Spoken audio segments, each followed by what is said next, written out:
This is part 26 of Federalist number 10.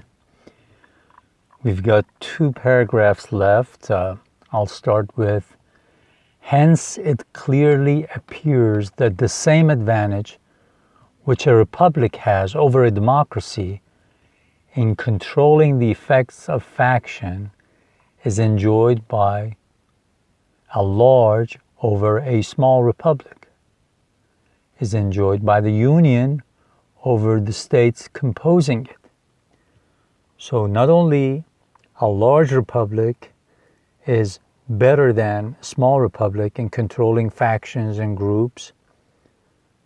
He's saying this because, remember, all the anti-federalists were quoting Montesquieu, saying that the great man we know as Montesquieu, he said republics work in small areas, and mostly small homogeneous areas.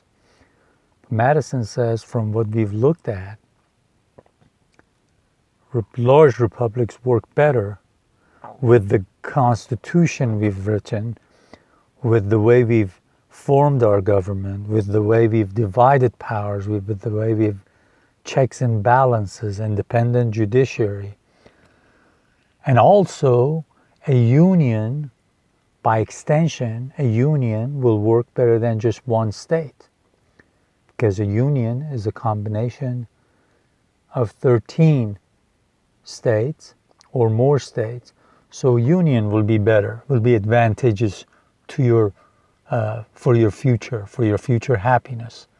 Then he continues, does this advantage consist in the substitution of representatives whose enlightened views and virtuous sentiments render them superior to local prejudices and to schemes of injustice? Ask the question. Won't it give you better representation? Won't it give you a chance to elect wiser people into office than people who come from small places, have the local prejudices and short-sightedness, bring that with them into office? And he says, it will not be denied that the representation of the union will be most likely to possess these requisite endowments. So those who get elected on your behalf to go to the Congress, to go to the Senate, they are going to be more enlightened. They're going to be wiser. They're going to endowed with requisite. They're going to have the required qualification. Does it consist in the greater security afforded by a greater variety of parties against the event of any one party being able to outnumber and oppress the rest? Of course, because we already said, when there are multiple factions, they control each other, they check each other, they keep an eye on each other, they balance each other out. Whereas if you have only one faction,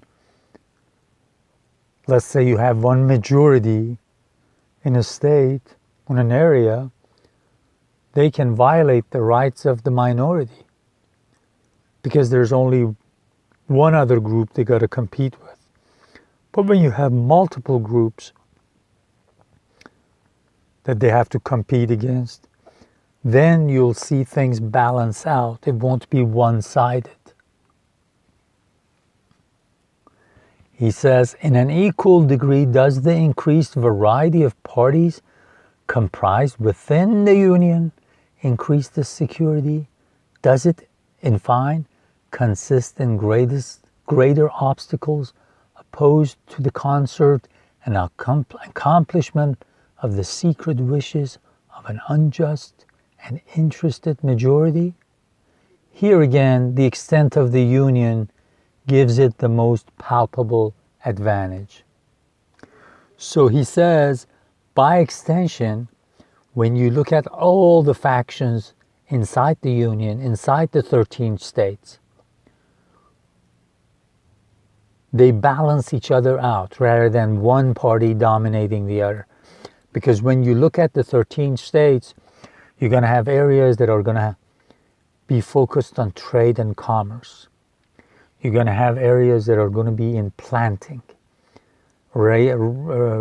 having rice, cotton, tobacco. Areas you'll have forests, and timber is going to be a great resource to sell. There's going to be places where there's people are more inclined to industry, manufacturing. So he says, because of this, multiple factions compete against one another, and the government and the representatives you get to work for you in the government are going to be balanced. They're going to have to balance things out and think at the long term rather than the short term. And in the next paragraph says, the influence of factious leaders may kindle a flame within their particular states, but will be unable to spread a general conflagration through the other states. If they even fire the passions of one group of people inside one state, they cannot spread this fire like a conflagration, like a wildfire, like a bunch of fires all over different states. So there's another advantage to having the union. A religious sect may degenerate into a political faction in a part of Confederacy, but the variety of sects dispersed over the entire face of it must secure the national councils against any danger from that source. This is beautiful because he says, let's say if you have a particular Christian group, let's say Congregationalists here in New England, if they decide to violate the right of other sects of Christians, they'll be stopped because the other sects will group together and they'll stop them. Let's say in a country where I come from, majority of people, let's say, are of Shiite background, like myself, okay? Now, if we had multiple faiths inside Iran, then Shiites could not dominate the way they do, okay? Because 10% of the population is Sunnis. For the most part, right now, Shiites dominate, and they violate some of the rights of the Sunnis. And it's the same thing in other places where Sunnis dominate, then Shiites' rights are being violated. But if you have Shiites, Sunnis, Hindus, Christians, and everybody else, you'll have to balance it out. You'll have to be more reasonable. That's why I look forward to a day where we can unite the world and not like these days where you have a majority sect or a majority religion in one country dominates and violates the rights of other peoples. So this is the beautiful part of this. And now, like I said, in Article 6 of the Constitution of the United States, where it says there will be no religious test, that's another beautiful part of it. Okay? Where it says, I'll read that section for you. The senators and representatives before mentioned, and the members of the several state legislatures, and all executive and judicial officers, both of the United States and of several states, shall be bound by oath or affirmation to support this Constitution. But here's the important part. But look at what it says.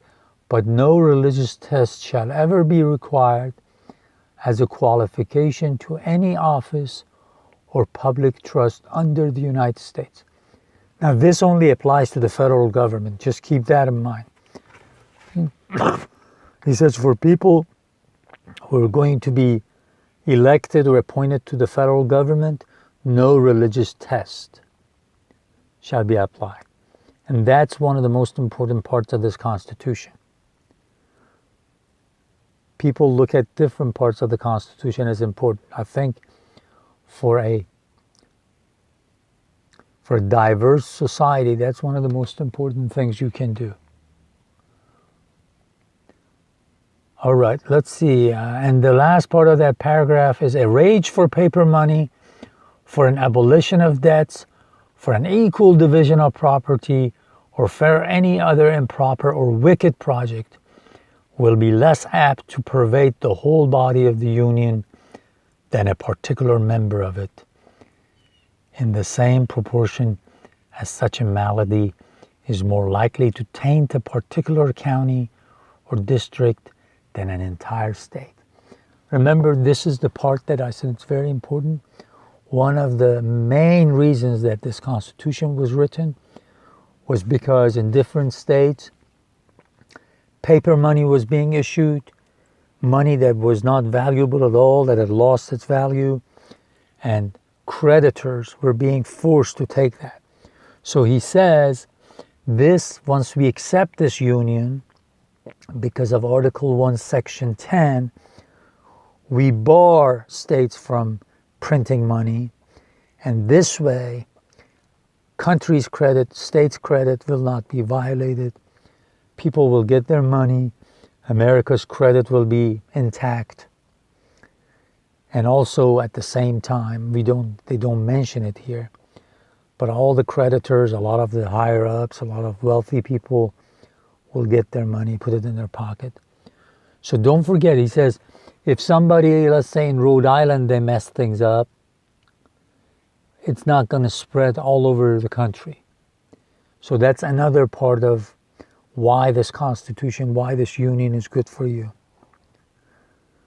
If one faction takes over and decides to mess up the financial situation of the state, once you're in the union, the rest of the states will realize it and will make sure that that disease does not get spread all over the system. So I think I'll have to do one more part for this Federalist.